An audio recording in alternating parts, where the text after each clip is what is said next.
Okay, so we are told over and over by the Trump administration, hey, we got to cut tax for the rich and for giant corporations because it's going to lead to jobs for you guys. So what we are doing at TYT Investigates is figuring out, is that true? Are they taking money from tax cuts and actually creating jobs with it? Well, we've found a lot of evidence about FedEx and UPS. So a new story from Steve Horn at TYT Investigates on this. First, let's give you context about how much money these guys make. So UPS reported $49.6 billion in gross profits for 2016, while FedEx reported $38.3 billion for fiscal year 2017. Both companies also paid out billions more to their investors in the form of dividends and stock buybacks. Now, I'm not telling you that because there's something wrong with them making money. Have at it, Hoss, make as much money as you want, and then if your stockholders do well, great, fantastic. That's not the issue. The issue is sometimes they'll say like, oh, golly gee, we're gonna create jobs, but we don't have enough money. That's why we need the tax cuts. If we had the tax cuts, then finally we could make some money and then create more jobs. And that's what they say on TV over and over again. And they send out lackeys to do likewise, which you're gonna see in a second. So in fact, UPS CEO David Abney told the audience at a September 20th event held by the Business Roundtable, a consortium of corporate CEOs, that revamping the US tax system is, quote, about growing the American economy, creating jobs, and giving us all a chance to be competitive. Now, poor guys, I mean, they only made $49.6 billion in gross profits. They can't be competitive without tax cuts. Okay, but that's fine, okay? What I care about is jobs. Now, if they actually created jobs, then hey, hunky-dory, everybody's, the middle class goes up, etc., right? And they make more money, God bless. Now, are they actually going to do that? Now, before I get to the both tragic and hilarious results of their so-called job creation, let me give you one more thing from FedEx. Now, this is gonna be Stephen Moore, he's a conservative, and he says that he was at an event with the CEO of FedEx, that's Fred Smith. And apparently Fred Smith also promised great jobs if we cut taxes. Let's watch. We're up here at a 40% tax rate on our businesses, and the rest of the world's at 20% or less. So our businesses, when they compete in global markets, are starting with a 20 percentage point disadvantage. That's just un-American. Why don't we go from having one of the worst tax systems in the world to one of the best in terms of attracting businesses, jobs back in the United States?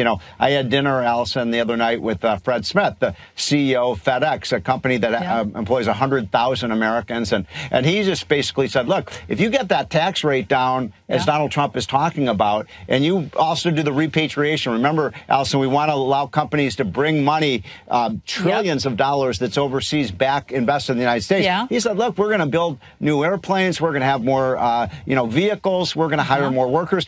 We're going to hire more workers. That's what FedEx said. That's what they're going to do with the money because otherwise they don't have enough money to hire workers. And now, before we get to the great follow-up to that, Stephen Moore's not telling the truth. He said, we're at 40 and others are at 20. Actually, no, we're not at 40. The top rate for corporations are 35%, but most of them don't pay that. What Stephen Moore doesn't tell you is that the effective corporate tax rate, the tax they actually pay, is 22%. So we're not anywhere near 40. So that lie about, the poor corporations paying 40%, not remotely true. But Allison Cameretto is actually pretty great. And she, unlike a lot of other anchors, had an excellent follow-up question. Watch this. Aren't they going to also automate things more? Sure. I mean, is he actually giving a number of how many workers he's going to hire? How many? Yeah. Well, he said thousands, and that's one company. I mean, Apple CEO Tim Cook has said that they're going to bring 150 billion, not 150 million, 150 billion dollars back to the United States. Some of that will go to dividends to shareholders and pension funds. Some of that money will be used to expand. Okay, thousands? That was awesome. All right, great follow-up question there. So now let's show you some of the reality of what we already know. So this is, they say, oh, well, if you give me these future tax cuts, I'll create jobs. Well, okay, well, you guys have had a lot of tax subsidies in the past from the federal government and also from different state governments. So what happened in those cases? Maybe that'll be a guidepost for us. So that's what Steve Horn looked at here. UPS has applied for and been approved for at least $9.025 million in tax benefits from the Indiana Economic Development Corporation, IEDC, since 2012, according to contracts reviewed by TYT. So now, Mike Pence used to, of course, be the governor of Indiana. Now he's lieutenant governor, he's the current governor. So how'd that turn out? Well, interesting twist here. However, more than $8.3 million of those benefits has yet to be dispersed, in part because some Indiana state tax assistance programs are contingent on provable job creation. The tax dollars already distributed to UPS by IEDC went not toward job creation, but toward improving, quote, efficiencies within the company. Okay, first of all, a lot of times efficiencies means I fired you and I'm now more efficient. Okay, but put that aside.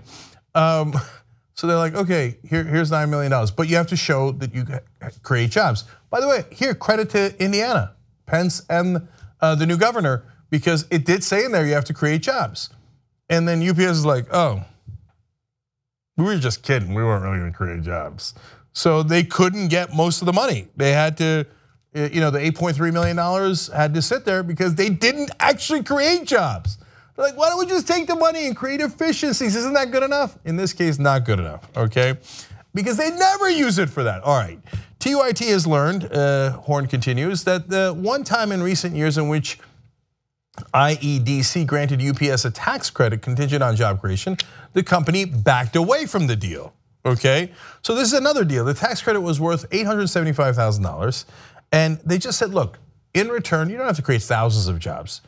It was very specific, 207 jobs at a minimum wage of, for Indiana in this case, $11.05. Okay, I don't know that those numbers add up, but it's not bad spending $875,000 if you got 207 jobs. It could be worse, not bad. Okay, so what did UPS do? They never built the hub in Jeffersonville. They were like, nah, really? We actually have to create the jobs? Once again, nope, we got no jobs, so we were just hoping to just get the money. And they didn't get the money. So good job in following up with that with the Indiana government so that they didn't get the money. Okay, now we go to Illinois and FedEx. Illinois Department of Transportation's Economic Development Program gave FedEx a $2 million subsidy toward its Cherry Valley hub in 2008. According to forms it has submitted with the Illinois Department of Transportation, FedEx has created 31 jobs there since receiving the money. Now that one was not contingent, but they went and followed up. And with $2 million, they created 31 jobs. Woo. Okay, now, the other thing they never tell you is, were those 31 jobs actually new jobs, or did they just bring them from another state? Because one of the things that FedEx and UPS, like a lot of other corporations do, is they threaten the local state government. They go, well, look, I've got a center in Memphis, but I could move it to Mississippi. And they play these games to get subsidies and your hard-earned tax dollars. And sometimes they'll take the 31 jobs from Mississippi and move it to Memphis and go, Memphis, nice job on the money that you gave me, right, et cetera. Now look, this was about Illinois, but there is another, and read the whole story and we'll have the story for you. The link down in the description box below. Great job by TYT Investigates, which by the way, you guys built. Thank you for doing that so we could find out stories like this. So this case was in Illinois, but there is one involving Memphis and Mississippi. You read the whole story. Last two things for you guys. We go back to UPS. In 2015, UPS got $1.7 million in tax rebate money from the Kentucky Economic Development Finance Authority for its highly automated Centennial Hub in Louisville. According to the Kentucky Cabinet for Economic Development, the tax deal aims to create 12 new jobs. Okay, now you lost me. I mean, it's one thing to spend $875,000 and hope to get back a couple of hundred jobs, which didn't happen because they were not telling the truth or never delivered, right? It's another thing to spend $1.75 million and create 12 jobs that might or might not move from a different state. I think that a lot of you will agree with me. This is not the right way to do things. But if you did a poll in Kentucky and you said, all right, we can either give a company $2 million, nearly $2 million, 1.75, and then create 12 jobs, maybe, okay, or we're gonna pick 12 random people in Kentucky and just give them $1.75 million. I'm pretty sure I know which way that poll is gonna come out. Like, if it's that little jobs, just give them the money. You'd be way better off. The reason I tell you that is that's not the right way to do it. The reason I tell you that is because the point is for these governments to just give the money to the corporations who often donate to the politicians' campaigns anyway. They're just trying to find an excuse. They're like, no, it's okay. We created 12 jobs. Okay, finally, in 2012, the company landed, this is FedEx now, a $14.64 million Tennessee tax abatement, which went toward expanding a FedEx pilot training facility at the Memphis airport. That sounds like it might create jobs, but it didn't. It created 0 jobs in the process. 14 some odd million dollars right into their pocket, 0 jobs for you. So the next time you see these guys on TV telling you, oh yeah, we don't want the tax cuts for ourselves. No, we want it for you guys so we can create jobs for you. Know that in the past, that has not been their record. They take the money and they pay themselves through stock buybacks, which increases the amount of money that the executives make. Yes, the shareholders do well, but the executives do great with those stock buybacks. And oftentimes, as we have covered in other stories related to this in TYT Investigates, what they'll also do is create efficiencies where they either automate your job or outsource your job. Whatever you do, don't believe the hype just because someone on TV told you that they were doing it for your benefit.